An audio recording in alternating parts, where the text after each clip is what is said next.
ഒരു നിമിഷം പോലും ആ വ്യക്തിയെ പിരിഞ്ഞിരിക്കാൻ വയ്യ എന്ന തരത്തിൽ ഭ്രാന്തമായാണ് സ്നേഹിക്കുന്നതെങ്കിൽ ചിലപ്പോൾ അത് ഒബ്സഷൻ ആകാനുള്ള സാധ്യതയുണ്ട്.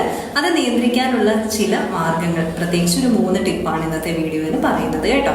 നമ്പർ 1 എന്ന് പറയുന്നത്, ഇത്തരത്തിലുള്ള എക്സസീവ് തോട്ടൊക്കെ വരുമ്പോൾ അത് അതേപടി പാർട്ട്ണറിനെ അറിയിക്കേണ്ട കാര്യമൊന്നുമില്ല. ജേർണൽ ചെയ്യുക, ബ്രീത്തിങ് എക്സസൈസ് ചെയ്യുക, അങ്ങനെ പല രീതിയിൽ നമുക്ക് നിയന്ത്രിക്കാൻ സാധിക്കും. നമ്പർ 2 എന്ന് പറയുന്നത്, തീർച്ചയായിട്ടും ഒരു ഇൻഡിപെൻഡൻസ് കൾട്ടിവേറ്റ് ചെയ്തെടുക്കാനായിട്ട് ശ്രമിക്കുക. നമുക്ക് നമ്മുടേതായ ഹോബീസ് ഉണ്ട്, നമുക്ക് നമ്മുടേതായ കാര്യങ്ങൾ പലതും ചെയ്യാനുണ്ട്. റിലേഷൻഷിപ്പിന് പുറത്തും നമുക്കൊരു ജീവിതമുണ്ട്.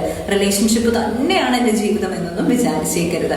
മൂന്നാമത്തേത്, സെറ്റ് ഹെൽത്തി ബൗണ്ടറീസ്. അതായത് പാർട്ട്ണറിന് ഒരു പേഴ്സണൽ സ്പേസിന്റെ ആവശ്യമുണ്ട്, നമുക്കൊരു പേഴ്സണൽ സ്പേസിന്റെ ആവശ്യമുണ്ട്. അപ്പൊ ഈ ഒരു രീതിയിൽ നമ്മൾ എന്ത് ചെയ്യുക, അതിനെല്ലാം റെസ്പെക്ട് ചെയ്യാൻ പാകത്തിന് എല്ലാ കാര്യങ്ങളും മനസ്സിലാക്കണം കേട്ടോ.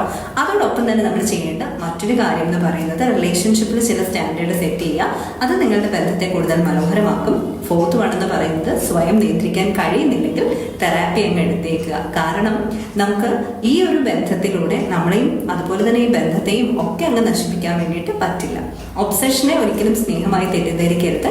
എക്സസീവ് തോട്ട് വരുന്നു, കോൺസ്റ്റന്റ് റീഅഷുറൻസ് ആവശ്യമാണെന്നൊക്കെ തോന്നുന്നുണ്ടെങ്കിൽ അത് ഒബ്സഷനാണ്, സെക്യൂർ ഫോം ഓഫ് ലവ് അല്ല. സെക്യൂർ ഫോം ഓഫ് ലവിന് മാത്രമേ ലോങ് ടേമിലേക്ക് ആ ബന്ധത്തെ കൊണ്ടുപോകാൻ സാധിക്കുകയുള്ളൂ.